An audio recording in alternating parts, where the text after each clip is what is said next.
IPL मध्ये चेन्नई विरुद्ध हैदराबाद सामन्यात चांगलाच राडा झालाय। नक्की काय झालंय कालच्या सामन्यामध्ये सांगते, पण त्याआधी थोडक्यातला नक्की फॉलो करा, कारण IPLच्या सगळ्या अपडेट्स आम्ही तुम्हाला नेहमीच देत असतो। हेनरी क्लासेन आणि संजू सॅमसन यांच्यातील भांडणाचा व्हिडिओ सध्या सोशल मीडियावर प्रचंड व्हायरल होतोय। चेपॉक स्टेडियमवर चेन्नईने दिलेलं 181 धावांचं आव्हान पूर्ण करताना हैदराबादचा क्लासेन तुफान फलंदाजी करत होता, पण 15व्या षटकात नूर अहमदच्या गोलंदाजीवर संजू सॅमसनने त्याला अतिशय चपळाईने स्टंप आउट केला।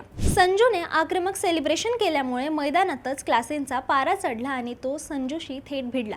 हा वाद इतका वाढला की शेवटी अंपायर्सला मध्ये पडावं लागलं। अखेर DRS मध्ये क्लासेन बाद झाल्याचं स्पष्ट झालं। हैदराबादने हा सामना 5 गडी राखून जिंकला आणि प्लेऑफ मध्ये धडक मारली, पण सामन्यानंतर ईशान किशनने चेन्नईच्या चाहत्यांना हात दाखवून चालते व्हा असा इशारा केल्याने फॅन्स कमालीचे संतापले। मैदानातील हा हाय व्होल्टेज ड्रामा सध्या क्रिकेट जगात चांगलाच गाजतोय। तुम्हाला या सगळ्याबद्दल काय वाटतं आम्हाला कमेंटमध्ये नक्की सांगा आणि अशाच IPLच्या अपडेटसाठी थोडक्यातला फॉलो करा। बातमी म्हणजे थोडक्यात।